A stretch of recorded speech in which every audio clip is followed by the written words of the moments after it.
Somebody recently said we are in the age of disruption.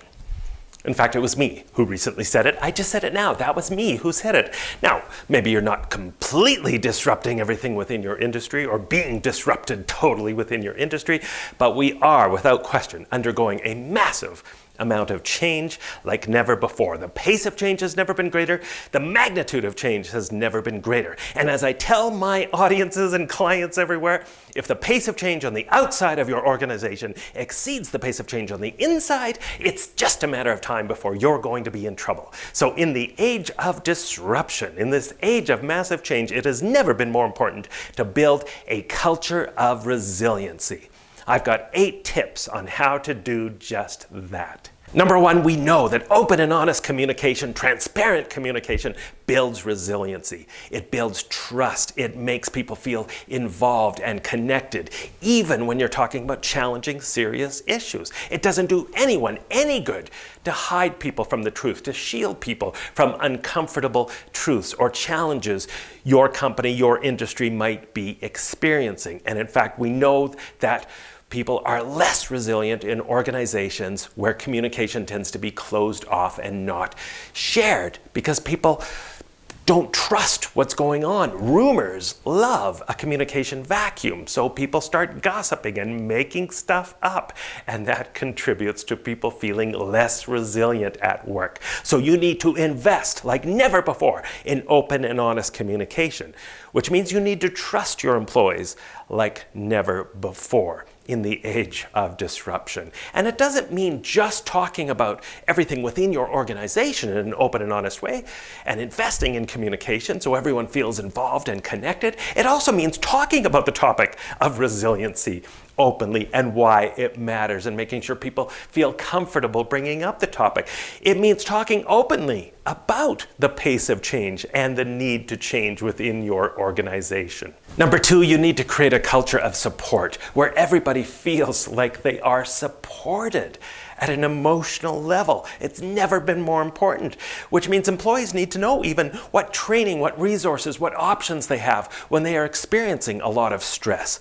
When they are experiencing serious mental health issues, especially, they need to know what resources are available within your organization. They need to know who they can talk to, and they need to have that psychologically safe environment where they can open up and talk about how they're feeling about things. That is absolutely critical. Creating a culture of support means encouraging all of your employees to just check in with one another. A Deloitte study found that the number 1 way employees feel they have a sense of belonging at work is just when another employee checks in with them. But you need to encourage all of your employees to do that. And do know that there is a difference between checking up on somebody and checking in on somebody. One of those things destroys trust and one of those things builds trust. So you want to build trust to build resiliency in your workplace by checking in with one another in a genuine way and asking the dirt simple question, is there anything I can do to support you? And when it comes to building a culture of support, simple little practices, simple little rituals can make a huge difference. For example, I've got one client, they do this great ritual in the morning where everyone in their team, there's about 14 of them, once they've arrived in the office, everybody yells out on a scale of 1 to 10, just how they're feeling, how their attitude is that morning. And because there's some engineers, yes, they use decimal points. And the reason they do this is 1, to remind everybody to just check their attitude, that they can choose their attitude at the start of the day here. But 2, and more importantly, they do that to find out where the lowest number people are. So who's the person who's going to yell out 1.2 so that they can rally around and support that person? It's dirt simple, but it's incredibly effective. Number 3, share best resiliency practices on a regular basis with your team. So take the time every now and then to talk about what is working for people in terms of them managing their stress effectively. What stress reducing practices are working for them?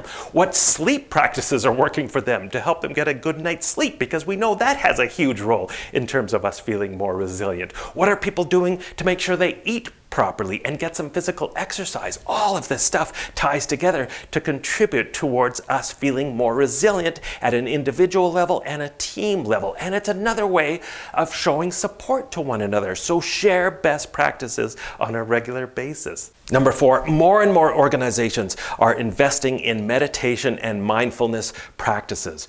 Whether it's training, whether it's just creating a physical space where people can go away and have a quiet space where they can de-stress and meditate, or at least practice a few minutes of mindfulness, is incredibly important. There is so much research that has gone into how powerful mindfulness practices and meditation are when it comes to people feeling less stressed out and being more resilient in the face of change. So just taking 5 minutes throughout your day to practice your breathing and slow down, where you just take slow, deep breaths through your nose, out through your mouth, can do wonders.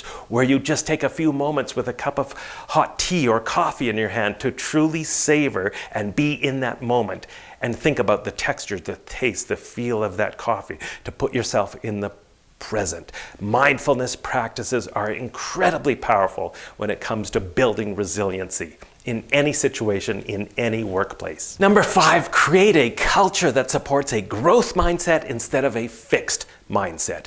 People who have a fixed mindset tend to believe that everyone is just born with natural gifts, natural talents, innate abilities. So either you're good at math or you're not good at math. You're born a natural leader or not. You're good at being more resilient and managing your stress, or, I just didn't get the resilient gene. I just didn't get that gene. Whereas people with a growth mindset believe that, well, it's right in the term, they can grow, that they can learn new things.